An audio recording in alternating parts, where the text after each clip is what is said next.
Abra sua Bíblia comigo, por favor, no primeiro livro de Samuel, no capítulo 30.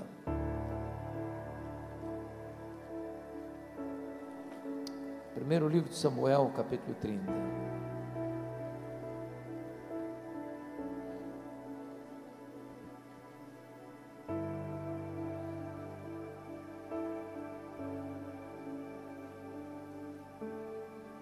Lido o texto, mantenha sua Bíblia aberta, por favor, nesta passagem.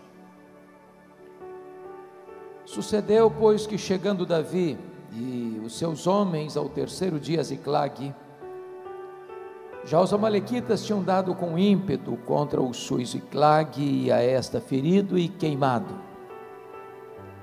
Tinham levado cativas as mulheres que lá se achavam, porém a ninguém mataram, nem pequenos nem grandes. Então somente os levaram consigo e foram o seu caminho. Davi e os seus homens vieram à cidade, e ele é queimada, e suas mulheres, seus filhos e suas filhas eram levados cativos. Então Davi e o povo que se achava com ele ergueram uma voz e choraram, até não terem mais forças para chorar. Também as duas mulheres de Davi foram levadas cativas, Ainoã, a jezreelita, e Abigail, a viúva de Nabal, o carmelita. Davi muito se angustiou, pois o povo falava de apedrejá-lo, porque todos estavam em amargura, cada um por causa de seus filhos e de suas filhas. Porém Davi se reanimou no Senhor seu Deus. Disse Davi a Abiatar, o sacerdote, filho de Aimeleque: traze-me aqui a estola sacerdotal. E Abiatar a trouxe a Davi. Então consultou Davi ao Senhor, dizendo: perseguirei eu o bando? Alcançá-lo-ei? Respondeu-lhe o Senhor: persegue-o, porque de fato o alcançarás e tudo o libertarás. Partiu, pois, Davi, ele e os 600 homens que com ele se achavam, e chegaram ao ribeiro de Besor, onde os retardatários ficaram. Davi, porém, e 400 homens continuaram a perseguição, pois que 200 ficaram atrás, por não poderem, de cansados que estavam, passar o ribeiro de Besor. Verso 18. Assim Davi salvou tudo quanto haviam tomado os amalequitas. Também salvou as suas duas mulheres. Não lhes faltou coisa alguma, nem pequena, nem grande, nem os filhos, nem as filhas, nem o despojo, nada do que lhes haviam tomado, tudo Davi tornou a trazer. Também tomou Davi todas as ovelhas e o gado, e o levaram diante de Davi, e diziam: este é o despojo de Davi. Amém.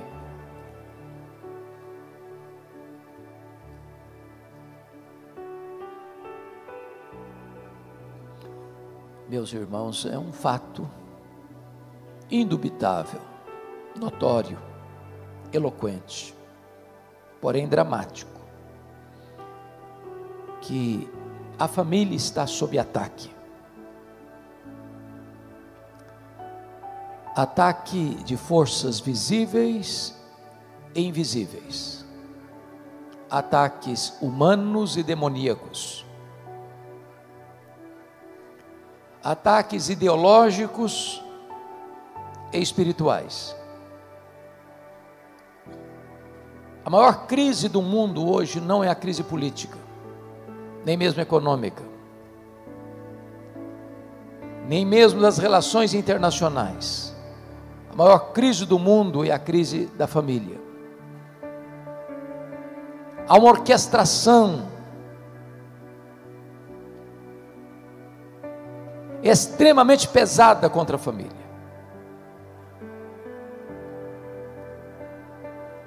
Há um complô, uma conspiração para desconstruir a família, para desfigurá-la, para torná-la amorfa.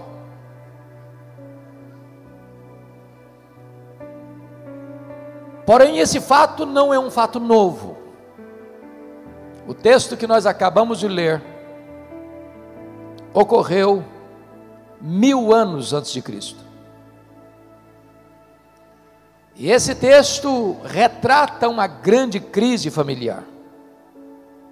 O sogro quer matar o genro. O sogro é o rei Saul. O genro é Davi, o sucessor do trono. O sogro está louco, insano, tomado por espíritos malignos, governado por ódio e ciúmes. E não há para onde mais Davi fugir. Cavernas, desertos, por todo lado, Saul o persegue com fúria assassina. Quando Davi não tem mais onde se esconder e se refugiar no território de Israel, ele busca asilo político fora de Israel, em território filisteu. E quis a providência que o rei filisteu, o rei Aquis, se agradasse de Davi, concedesse uma cidade refúgio para Davi, a cidade de Ziclag, ele e os seus 600 homens, com as suas respectivas famílias, e ainda mais, o constituiu em escudeiro pessoal. Agora, diz a Escritura, que o rei filisteu declara guerra contra Israel, e marcha com o seu exército, para enfrentar os soldados de Saul, e Davi vai à frente dele, como escudeiro. Quando, na jornada, os príncipes filisteus disseram para o rei Aquis: este homem é um guerreiro, e este homem é um israelita, e lá na sua terra ele tem grande fama, se ele se voltar contra nós, nos imporá uma derrota acachapante, despede-o, ele não pode estar conosco. A contragosto, o rei Aquis dispensou Davi. E então, quando Davi retorna para sua cidade refúgio, onde estavam suas famílias respectivas, ele e os seus 600 homens, ao chegarem, constatam que uma tragédia havia acontecido. Os terroristas do deserto, os amalequitas, tinham atacado a cidade de Ziclag, tinham ferido a cidade de Ziclag, tinham queimado a cidade de Ziclag, tinham levado embora os rebanhos, e cativos os filhos, as filhas e as mulheres. Quando Davi e os seus homens olham essa tragédia, que havia se desabado sobre as famílias deles, todos começam a chorar, a ponto de não terem mais forças para chorar. Os aliados de Davi, leais a Davi, em virtude da crise que se abatera sobre as suas famílias, se voltam contra Davi para apedrejá-lo. E Davi muito se angustiou. Entretanto, ele reanimou-se no Senhor seu Deus, e clamou a Deus em oração, e perguntou para Deus: perseguirei eu o bando, alcançá-lo-ei? E Deus respondeu para Davi: persegue o inimigo, Davi, porque tudo que ele tomou de você, você vai trazer de volta. E Davi foi, e Davi lutou, e Davi venceu, e Davi tomou tudo de volta: os rebanhos, as coisas grandes, pequenas, os filhos, as filhas, as mulheres, tudo Davi tornou a trazer de volta. Esse texto, irmãos, enseja-nos algumas lições que passo a discorrer. Em primeiro lugar, vamos ver como é que é o ataque deste inimigo, porque esse texto é uma figura de uma batalha muito maior, muito mais ampla, muito mais grave, de consequências muito mais danosas. Isso não é apenas uma narrativa que aconteceu há 3.000 anos, isso é um emblema do que está acontecendo agora com a família brasileira. Isso é um retrato do que a sociedade brasileira, e diria mundial, está enfrentando. Há um inimigo real, porém invisível, muitas vezes conhecido, mas maligno, que usa todo o seu arsenal, que emprega todas as suas armas para destruir a família, para desconstruir a família, para perturbar e confundir a família. E como é que é esse ataque? Então, com a Bíblia aberta comigo, por favor, vamos observar. Primeiro, este é um ataque implacável. Veja o versículo 1 comigo. Os amalequitas tinham dado com ímpeto contra o Sul e Ziclag. Esta palavra ímpeto traz a ideia de que foi um ataque frontal, furioso, avassalador. O inimigo não está brincando. Ele não está nem mais escondendo as suas garras. É notório, é perceptível. Ele não chega para brincar, nem para divertir. Ele vem para destruir, para roubar, para matar. E há muitas pessoas que estão sendo destruídas. Há muitos casamentos desfeitos. Há muitos filhos perturbados. Há muitas famílias completamente feridas e machucadas. Há muitas pessoas com a esperança morta. Eu estava pregando certa feita em Vitória, no Espírito Santo, numa casa. E enquanto pregava, uma mulher chorava, e chorava convulsivamente. Ao término da mensagem, eu fui conversar com ela e perguntei: por que a senhora está chorando? Ela me respondeu assim: o diabo destruiu a minha vida. E eu perguntei: e o que é que a senhora quer dizer com isso? E ela me respondeu: eu tinha uma família, meu marido, meus 2 filhos, um bom emprego, um bom salário, um bom apartamento, mas não tinha paz na nossa casa, e trazia sombra, tristeza, quase que desespero para o nosso coração. E ela então me disse que certa noite ela acordou assustada, com o grito alucinado dos filhos. Quando ela pulou da cama, ela percebeu que o marido não estava do seu lado. Ela correu para o quarto, a porta fechada. Ela bateu a porta não se abriu. Ela arrombou a porta e se deparou com um quadro horrível. O seu marido estava apunhalando os próprios filhos. E quando ela entrou no quarto, o marido enterrou o punhal sobre o seu próprio peito. Ela me disse: pastor, eu levei toda a minha família para o cemitério. O diabo destruiu a minha vida. Há muitas pessoas que, a não ser que Deus faça um milagre, estão arruinadas. O que me trouxe um certo consolo é que 20 anos depois, eu estava distribuindo um devocional chamado Cada Dia, que nós produzimos na Luz para o Caminho, pelas ruas de Vitória. E de repente eu estou distribuindo, e uma mulher grita pelo meu nome, e eu olho e não a reconheço. E ela vem me dar um abraço e diz: pastor Hernandes, o senhor não está lembrado de mim? Eu falei: não estou não, eu sou aquela mulher cujo marido matou os próprios filhos e se matou. Falei: como é que está a sua vida? Ela disse: Jesus me salvou, Jesus me deu razão para viver diante da tragédia, Ele restaurou minha alma, bendito seja Deus. Mas notem comigo, no versículo 1 está escrito ainda, que os amalequitas tinham ferido e queimado a cidade. Você queima estruturas, você fere pessoas. Há aqui um prejuízo financeiro, há aqui um prejuízo pessoal.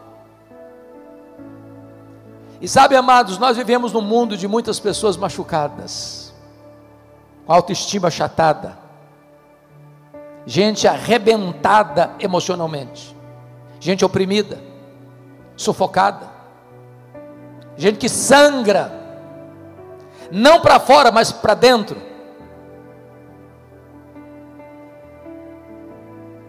Eu estava pregando num congresso de médicos no interior de Minas Gerais, na cidade de Patrocínio, médicos cristãos, e uma enfermeira muito sorridente nos hospedava, nos recebia, e depois que eu dei a primeira palestra, ela me chamou à parte e me fez uma pergunta inusitada. Me perguntou assim: o senhor está vendo esse sorriso bonito que eu tenho? Eu disse: claro, é impossível não ver. Ela me respondeu: mas esse sorriso é uma mentira. Eu carrego atrás desse sorriso uma alma doente, uma alma machucada, uma alma ferida. Há muitas pessoas que estão sorrindo, mas quando põem a cabeça no travesseiro, há uma dor, há uma culpa, há uma ferida emocional que ainda sangra.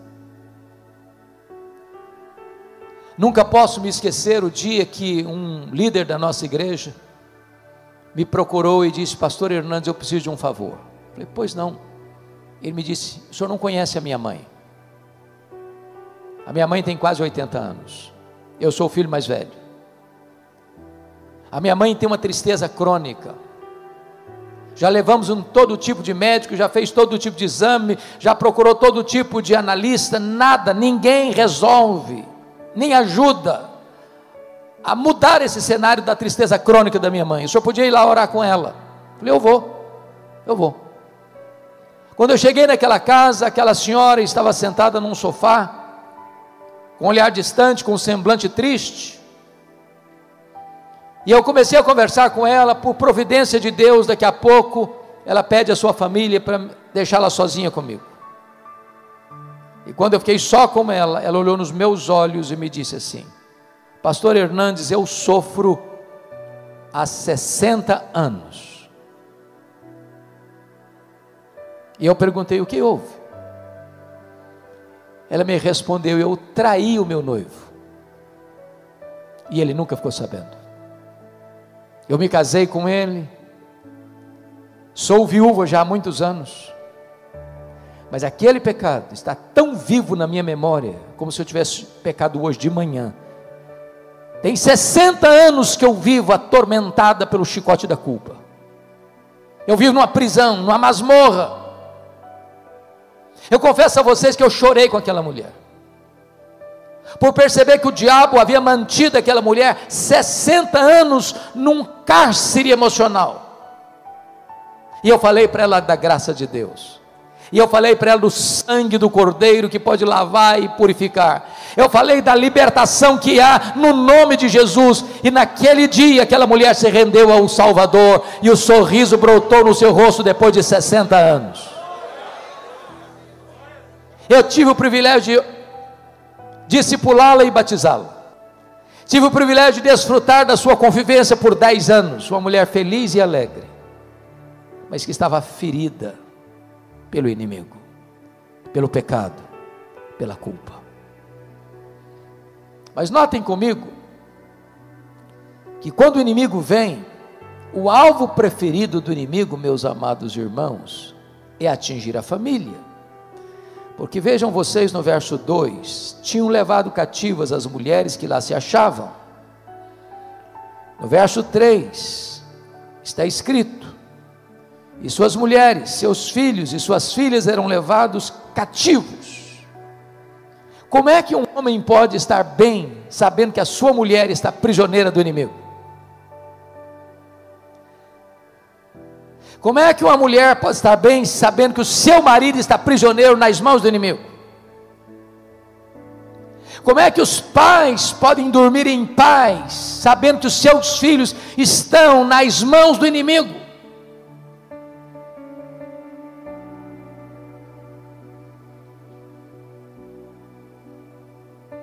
Porque este é o propósito. atingir a família, atingir os filhos, atingir as filhas, atingir os cônjuges. Meus irmãos, parece que há uma orquestração para atingir os filhos desde a mais tenra idade. Se você olhar, agora mesmo essa semana eu estava comentando que li um livro de um jornalista americano. O título do livro é O Marxismo Americano, e ele mostrando como hoje a educação, os meios de comunicação de massa, o cinema de Hollywood, a diversão, a cultura, toda ela tomada por esse viés, para capturar a mente das crianças, para levá-las para longe da agenda de Deus, da família, como Deus a instituiu. Você pega os desenhos, os filmes, há uma enormidade de violência anormal, de uma brutalidade descomunal, de um alto índice de satanismo explícito, e de repente parece que há uma espécie de torpor espiritual, e a sociedade não está enxergando isso, não está vendo isso, que existe uma mente não só humana, mas maligna por trás, para destruir a instituição primeira que Deus estabeleceu, que é a base da igreja e a base da sociedade. Se destrói a família, você não tem igrejas fortes com famílias doentes, você não tem nação forte com famílias destruídas. Isso é um projeto suicida, atacar a família. Há muitas pessoas hoje prisioneiras, cativas, nas mãos do inimigo. Certa feita, uma pessoa da igreja, que lidava até com o ministério de louvor, me procurou e disse assim: pastor Hernandes, eu vim comunicar que eu estou deixando a igreja, deixando meu ministério, conheci outra mulher, e vou viver com ela, vou deixar minha mulher, minhas filhas. E eu falei, eu exortei, eu fiz de tudo que eu podia, usei todos os argumentos possíveis, mas caíram em ouvidos moucos, surdos. Não adiantou, ele foi embora. A mulher com quem ele estava envolvido era mulher ligada à feitiçaria. Algumas vezes eu ia na sua casa fazer visita e via despachos aos demônios dentro da sua sala. Chegou a ponto de ir para cemitério à meia-noite fazer despacho aos demônios. E tudo que eu falava que aquele homem parecia que batia numa parede de pedra, de concreto, nada encontrava eco no seu coração. Até o dia que eu contei para ele uma história, uma experiência que eu vivi na África do Sul, a cultura dos Zulus. Na cultura Zulu, quando um rapaz começa a namorar com uma moça, ele dá um lenço branco para essa moça. Enquanto o namoro durar, a moça retém o lenço branco. Se o namoro terminar, ela precisa devolver o lenço branco para o rapaz. Se ela não devolver o lenço branco, é como se ela dissesse que está determinada a pertencer a ele, pronta para ele.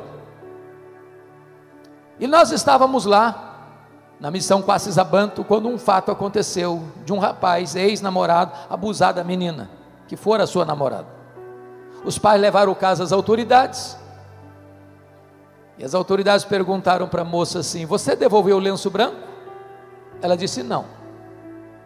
Então não podemos fazer nada. Essa é a nossa cultura. E eu disse para aquele homem: você precisa devolver o lenço branco. Passaram-se algumas semanas, ele me liga, e eu atendo o telefone, e eu disse: pastor Hernandes, vem aqui na minha casa, venha correndo, eu estou pronto a devolver o lenço branco. E eu corri para lá. Quando eu cheguei, ele se assentou na minha frente. Eu nunca vi, Nelson, algo parecido. Este homem começa a tremer da cabeça aos pés, a roupa dele ficou molhada, ensopada. E eu perguntei: você está pronto a devolver o lenço branco? Ele respondeu: eu preciso. Eu disse: não, você põe uma caixa aqui, tudo que você tiver de feitiçaria dentro dessa casa, você bota aqui dentro dessa caixa. E aí começou a trazer aventais, correntes, patuais, velas, e aquela quinquilharia toda. Eu disse: agora nós vamos pegar essa caixa, nós vamos levar para o quintal, e eu vou jogar 1 litro de álcool em cima de tudo isso aqui, e nós vamos queimar essas coisas, como aconteceu na cidade de Éfeso, num símbolo de que você está rompendo com estas práticas de feitiçaria.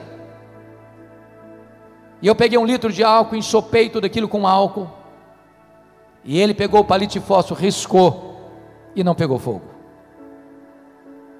Ele riscou de novo, não pegou fogo. E ele deu uma gargalhada cavernosa e disse: não vai pegar fogo. E eu respondi: vai pegar fogo em nome de Jesus, porque agora eu vou riscar o palito de fósforo. Quando eu risquei o palito de fósforo, o fogo pulou na caixa, e esse homem deu um grito desesperador e caiu desacordado aos meus pés. Eu clamei pelo nome de Jesus, e ele recobrou a sua consciência, e ao recobrar a sua consciência, o Senhor Jesus quebrantou o coração dele, e ele se volta arrependido para o Senhor, para restaurar a sua vida. Há pessoas prisioneiras que precisam ser libertas, mas notem comigo, em quarto lugar, irmãos, há um fato muito interessante aqui. Você pode conferir isso comigo no versículo de número 6. Davi muito se angustiou, pois o povo falava de apedrejá-lo, porque todos estavam em amargura, cada um por causa de seus filhos e de suas filhas. O ponto é o seguinte: o inimigo vem, o inimigo queima, o inimigo fere, o inimigo leva cativo, mas agora há uma outra artimanha. Os homens de Davi, ao verem a cena, em vez de se unirem para enfrentar o inimigo, eles estão brigando entre si.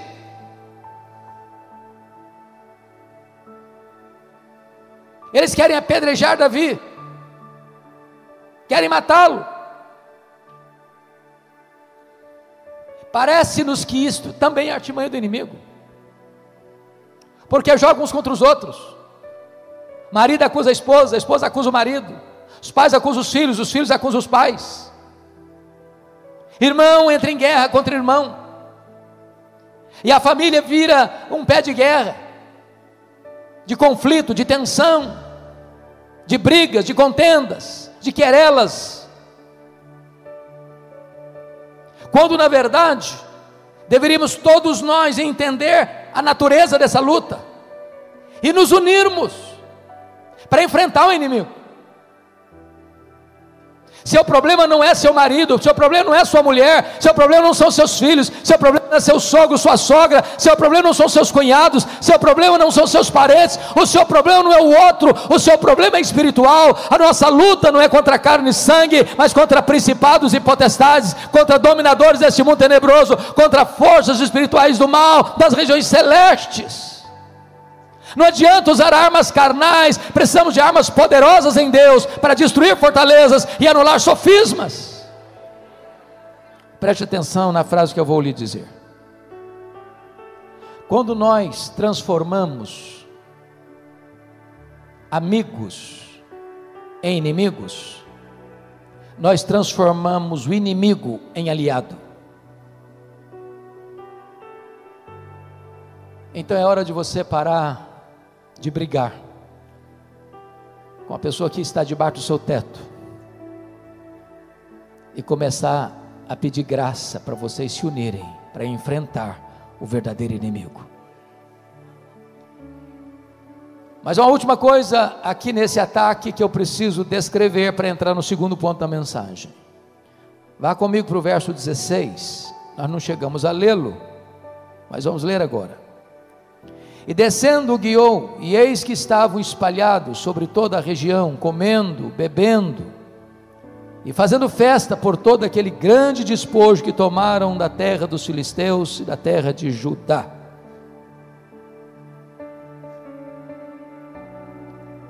Os amalequitas estavam festejando. Festejando o quê? A derrota fragorosa que tinha imposta a Davi e as famílias respectivas. Meus irmãos, que o inimigo celebra quando ele consegue uma vitória sobre o povo de Deus, e ele celebra. A grande pergunta que nós devemos fazer é esta: onde a nossa vida está produzindo festa? No acampamento de Deus ou no arraial do inimigo? Me permita ilustrar. Há um personagem bíblico muito conhecido de todos nós, chamado Sansão. O nascimento dele foi um milagre. A vida dele foi um portento. A morte dele foi um opróbrio. Ele era um gigante. Ele era imbatível. O único juiz de Israel que fez carreira solo. Sansão tinha uma força descomunal, mas um coração fraco. As fraquezas humanas o dominavam. E diz a Bíblia que um dia ele está caminhando com seu pai pelas ruas de Tímina, e ele vê uma moça filisteia, inimiga do seu povo. Quando ele chega em casa, ele diz para o seu pai assim: papai, eu quero aquela moça para mim. Seu pai disse: meu filho, mas aquela moça pertence ao povo que nos oprime. Aquela moça não tem os mesmos valores, aquela moça não crê no mesmo Deus que cremos. E ele disse: eu quero aquela, porque só daquela eu me agrado. Sabe o que ele está dizendo? Velho, não tem papo, não tem conversa, desse negócio entendo eu, não tem diálogo. Então me permita dizer algo aqui para vocês. Eu sou pastor há 40 anos. Nessa temporada eu nunca vi um rapaz ou uma moça que, desobedecendo pai e mãe na área do namoro, fosse feliz no casamento. Não interessa se o seu pai e se a sua mãe são analfabetos, quadrados ou redondos, isso não interessa. Escute seus pais. Escute seus pais.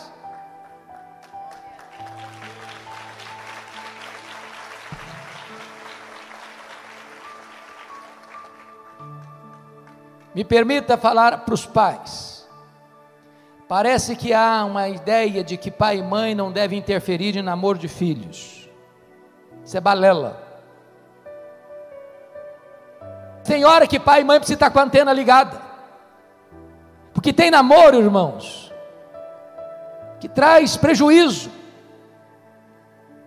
Começou a namorar, já não conversa com mais ninguém, já vive num canto.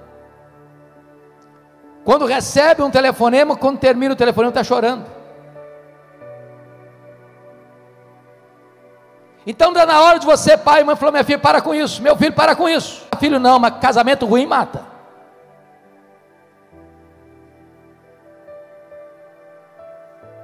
Eu gosto de fazer casamento. Uma das cerimônias que eu mais gosto de fazer é casamento. Mas se existe uma coisa que eu gosto também, é de terminar um namoro ruim. Eu acho que quando termina um namoro ruim na igreja, a gente fazer um culto de ações de graças.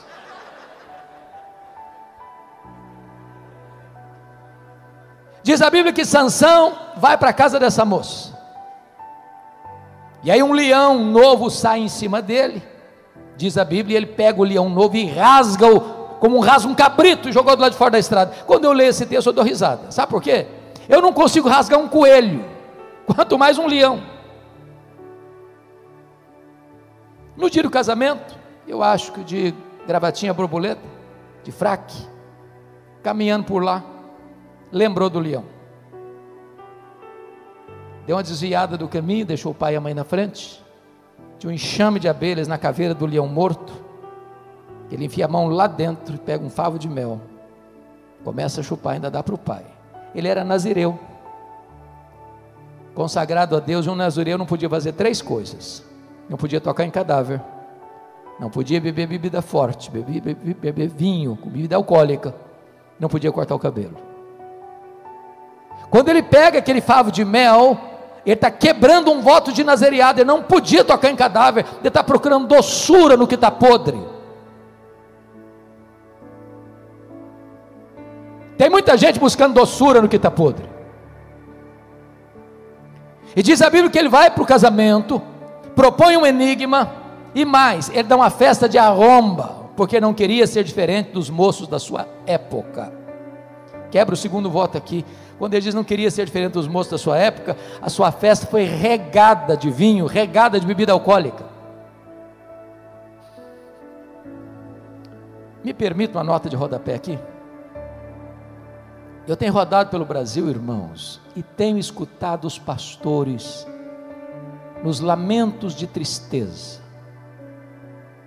As festas de casamento dos crentes hoje, com algumas exceções, têm se transformado numa vergonha. Uma vergonha. Pastor celebra o casamento na igreja, um culto maravilhoso, uma música santa, uma mensagem de Deus, e depois vai para um rico cerimonial e lá o pau quebra. A música é outra. As luzes se acendem como uma boate, o povo de Deus bêbado cai na pista de dança e volta para casa com as pernas trôpegas. E tem gente que diz, pastor, mas nós temos alguns convidados muito importantes, se não tiver vinho, não é cervejinha, vai ser muito constrangedor. Meus amados irmãos, é possível fazer uma festa bomba sem uma gota de álcool?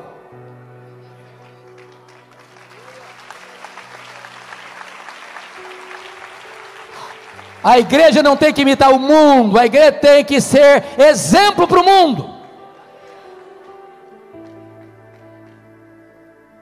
Mas diz a Bíblia que Sansão comete algumas outras loucuras, vai parar no colo de uma mulher, depois de cometer um adultério, e deitar com a prostituta, e ele brinca de novo, a respeito da sua força, e Dalila vai tentando capturar e conquistar, e roubar o coração dele.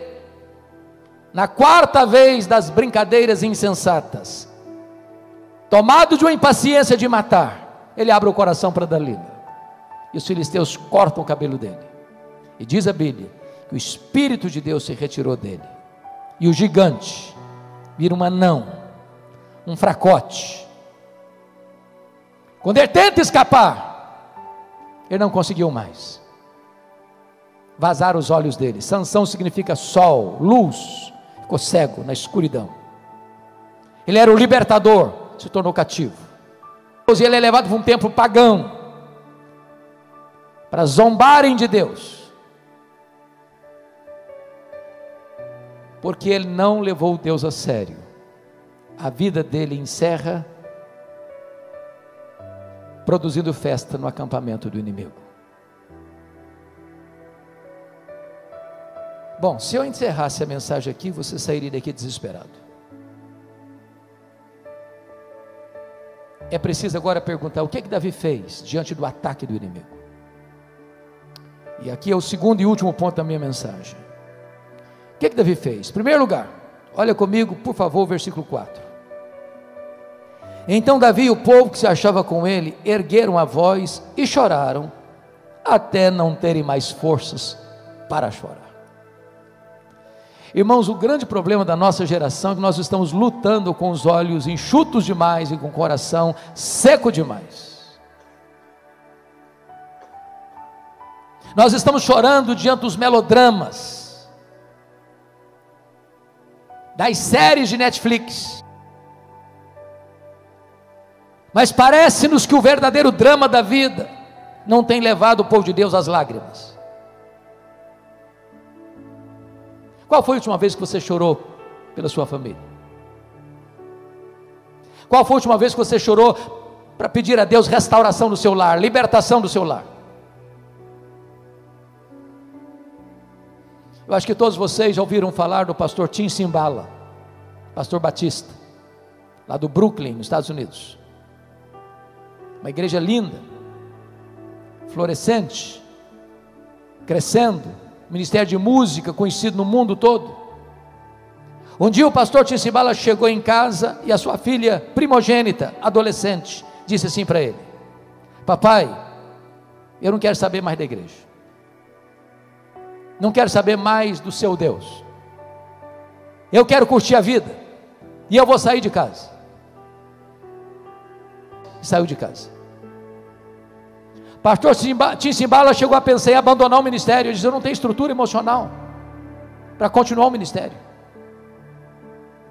Um colega dele ligou para ele da Flórida e disse: pastor Tim Simbala, esquece essa menina, ela não está nem aí com você, toca a sua vida, toca o seu ministério.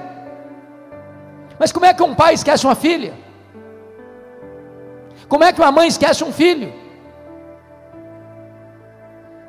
E ele relata num dos seus livros que certa noite ele estava na igreja, levanta e diz assim: pastor Tim Simbala, a nossa igreja nunca chorou pela sua filha, a nossa igreja nunca levantou um clamor em favor da sua filha. E ele diz que naquela noite todos os crentes deram as mãos, fizeram um grande cordão de isolamento ao redor dos bancos. E Tim Simbala diz que aquele templo se transformou numa sala de parto, de choro, de lamentos, de soluços. Quando ele chegou em casa de madrugada, ele disse assim para sua esposa: querida, eu não tenho dúvidas de que Deus libertou a nossa filha nessa madrugada. 2 dias depois, bem cedo a campainha toca, a mãe vai à porta para atender a sua filha, e ela entra às pressas, vai no quarto onde estava seu pai, agarra as pernas do seu pai, e em lágrimas diz: papai, o que aconteceu há 2 dias de madrugada? Eu estava em casa, parece que escamas caíram dos meus olhos, o meu coração endurecido foi quebrado. Eu quero dizer para o senhor que eu estou de volta para Deus, eu estou de volta para minha família, eu estou de volta para a igreja, porque Jesus libertou a minha vida. Nós não geramos filhos para a morte, nós não geramos filhos para o cativeiro, os nossos filhos não foram gerados para povoar o inferno, os nossos filhos são herança de Deus, os nossos filhos pertencem a Deus, e nós não vamos abrir mão deles, nós vamos até a última gota de sangue lutar por eles.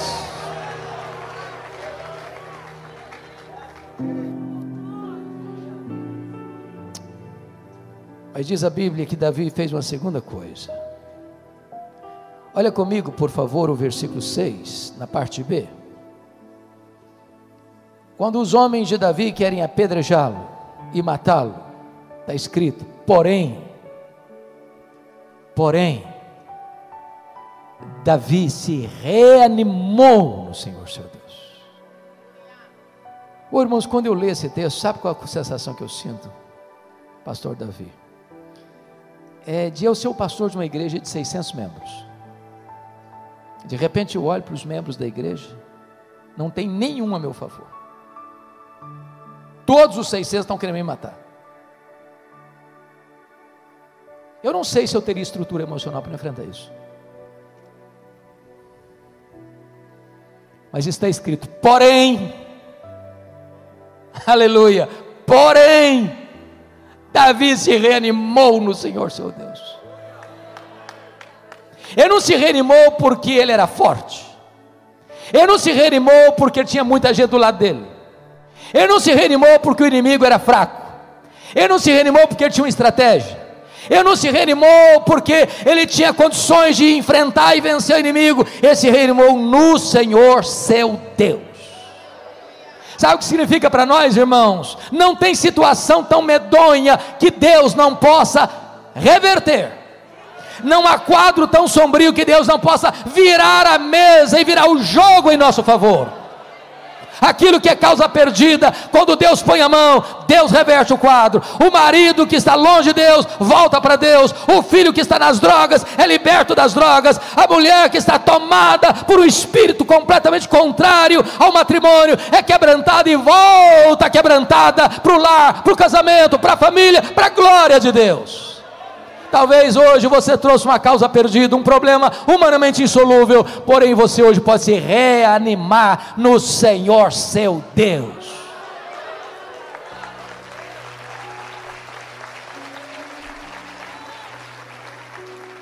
Terceira coisa que Davi fez, confira comigo, por favor. Versículo 7 e versículo 8. Davi orou ao Senhor. Preste atenção que a reação dele não foi uma reação carnal. Não se resolve o problema da família com bravatas, nos tribunais, com contendas e disputas de direito. Davi se reanimou no Senhor seu Deus e clamou ao Senhor. A nós, na nossa família, irmãos, que vão ser desatadas apenas quando nós dobrarmos os joelhos. Não é com argumento, não é com gritaria. Se Deus não agir, em vão o homem trabalha. Se o Senhor não edificar a casa, em vão trabalha os que edificam. Mas sabe o que me impressiona? É que me parece que essa é uma das orações que eu chamaria de mais medíocres da Bíblia. Essa oração é composta apenas de duas perguntas: perseguirei eu o bando? Alcançá-lo-ei? Ó Deus, perseguirei eu o bando? Alcançá-lo-ei? Em nome de Jesus, amém.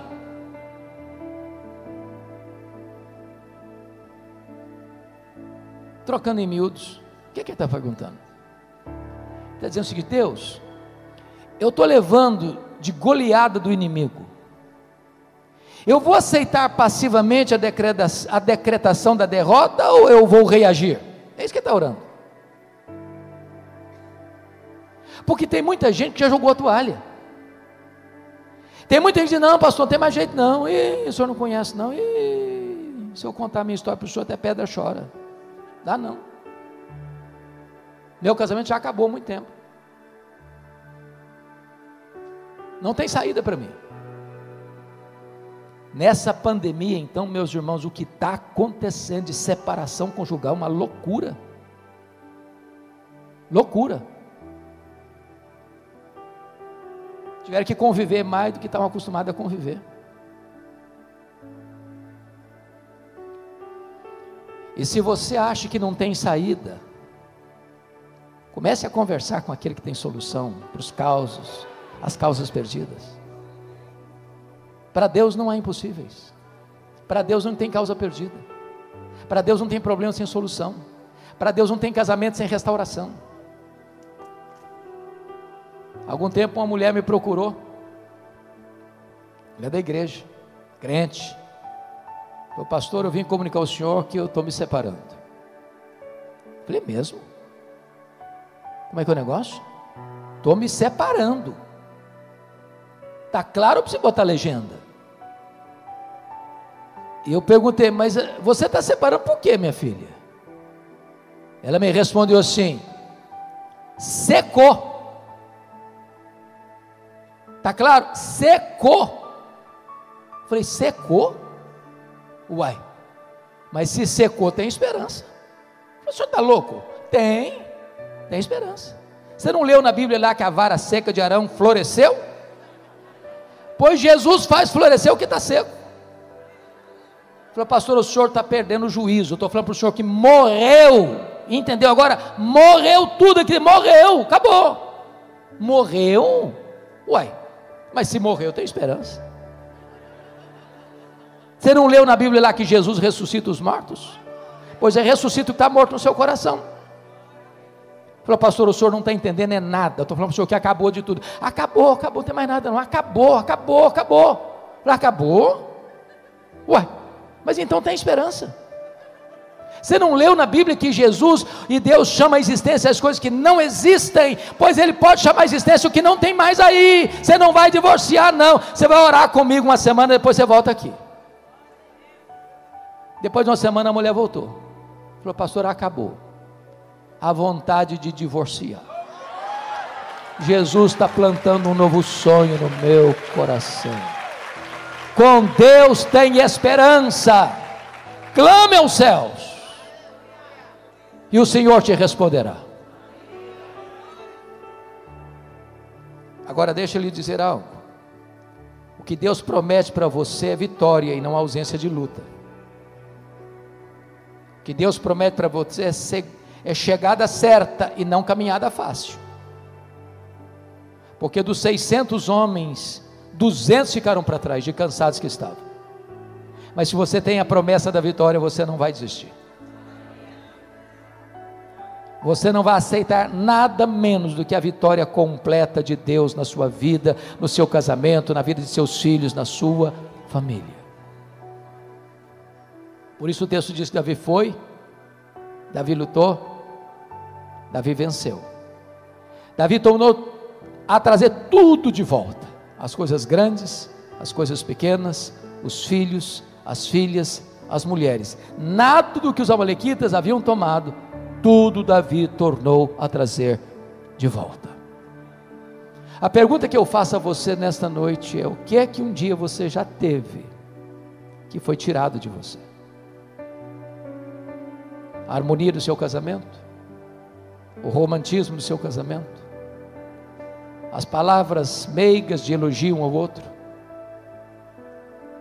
sua vida devocional, seu deleite em Deus. O que foi perdido? O que foi tomado de você? Tome de volta. Tome de volta hoje. Sabe por que o Deus a quem servimos é o Deus da restituição? Eu quero terminar esta mensagem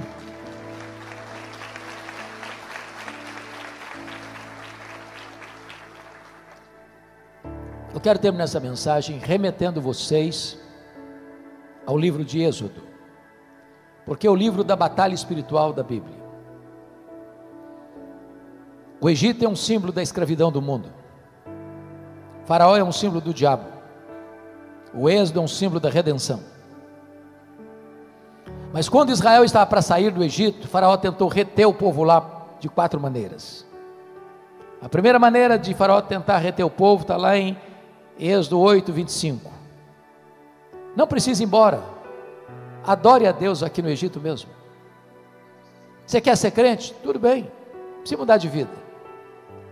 Você mentia? Continua mentindo. Você era desonesto? Continua sendo desonesto. Você passava a perna nos outros, nos seus negócios? Continua passando. Você é crente agora. Moisés não aceitou essa proposta. Egito é lugar de escravidão e nós vamos sair daqui. Aqui não é nosso lugar. Canaã é o nosso destino. Aí o faraó partiu para a segunda proposta, capítulo 8, versículo 28. Tá bom, vocês podem ir embora, mas não vá muito longe não. Fique aqui na vizinhança, vão ser bons vizinhos. Quando você se sentir saudade do Egito, faz um turismo por aqui.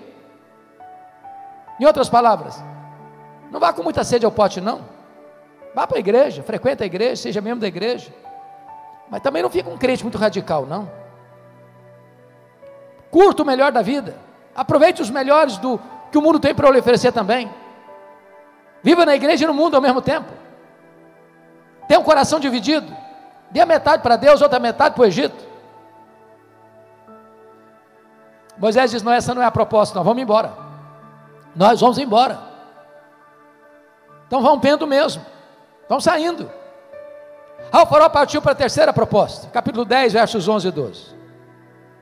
Tá bom, vocês podem ir embora, mas vocês de cabecinha branca vão embora. Os filhos de vocês, os jovens, ficam. Vão dividir a família. O lugar de jovem curtir a vida é no Egito.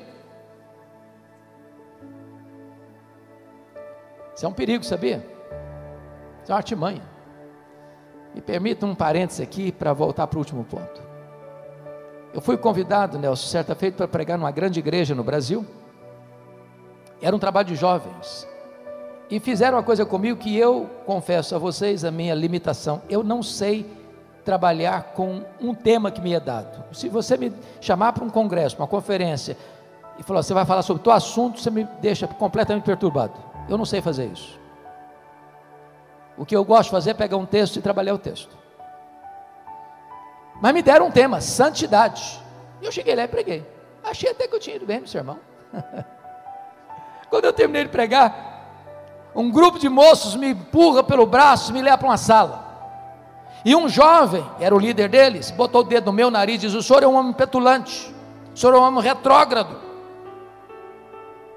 O senhor está pensando o quê? Nós somos jovens universitários. Qual é o problema de nós tomarmos a nossa cervejinha no sábado? Qual o problema de ir para boate? Domingo nós estamos na igreja, a juventude passa. Que radicalismo é esse? Eles quase me bateram. Falei, vocês me convidaram, eu estou indo embora. Mas antes de ir embora, eu tenho que lhes dizer duas coisas. Primeiro, 1 Coríntios 10, 31. Portanto, quer comais, quer bebais, quer façais qualquer outra coisa, fazei tudo para a glória de Deus. Eu disse, vocês querem ir para a boate? Quer tomar uma cervejinha? Pode ir. Certifique-se, entretanto, se vocês estão fazendo para a glória de Deus. Se estão fazendo para a glória de Deus, vai fundo. Eu duvido que consigam. Segunda coisa, Colossenses 3,17. E tudo que fizerdes, seja em palavra, seja em ação, fazer em nome do Senhor Jesus, dando por isso graças a Deus Pai. Então, da próxima vez que for para a boate, você tem que dizer assim, eu estou aqui em nome de Jesus, e glória a Deus que eu estou enchendo a cara aqui. Se conseguirem, vão em frente, e até logo. E fui embora. Fui embora. O que eu nunca podia imaginar, sabe, tem uma amnésia na cabeça do pastor. 10 anos depois eu recebi um convite para a mesma igreja. Eu não sei que loucura que eu fiz, que eu não percebi isso. E chego na igreja e tomo um susto. Aí chega uma senhora e me faz a pergunta mais inadequada a fazer a um pastor. Nunca faça essa pergunta a um pastor. O senhor se lembra de mim? Essa pergunta é horrorosa. Constrange a gente. Eu olhei, tornei a olhar, olhei de novo. Ô, minha irmã, só me perdoa, mas não estou lembrado não. Pois eu sou a mãe daquele rapaz que botou o dedo no seu nariz. Pronto, falei, agora, não apanhei do filho 10 anos passados, vou apanhar da mãe agora. Falei, o que aconteceu com seu filho? Ela me disse, pastor, naquele dia que o senhor confrontou meu filho, Deus mudou a história dele. De lá para cá, o meu filho é um outro homem. É um homem de Deus, cheio do Espírito Santo de Deus. Eu quero dizer para você, rapaz, você moça, que o lugar de curtir a vida é na presença de Deus, é na casa de Deus, porque só na presença de Deus tem plenitude de alegria e delícias perpetuamente. Mas aí o farol partiu para a última proposta. Está lá no capítulo 10, versículos 24 a 26. Tá bom, vocês podem ir embora, mas os rebanhos ficam. Vocês servem a Deus e o dinheiro de vocês serve ao Egito. Os rebanhos ficam no Egito. Meus irmãos, tem muito crente cujo bolso ainda não foi convertido. Parece ter uma jararaca no bolso. E me permita dizer isso, seu bolso ainda não foi convertido, seu coração também ainda não foi. Porque é o Senhor quem disse, onde estiver o teu tesouro, aí estará o teu coração. Mas a resposta de Moisés foi lapidar. Você quer os rebanhos, faraó? Então escute isso, nem uma unha ficará no Egito, nem uma unha. Até hoje eu não sei muito bem para que serve uma unha. Mas sabe o que Moisés está? Tudo que Deus nos deu, tudo que é nosso, nós vamos levar para adorar a Deus. Nada vai ficar no Egito. Tome de volta tudo que Deus lhe deu. Não deixe nada nas mãos do inimigo. Que Deus nos ajude. Que Deus abençoe cada família aqui nesta noite. Amém.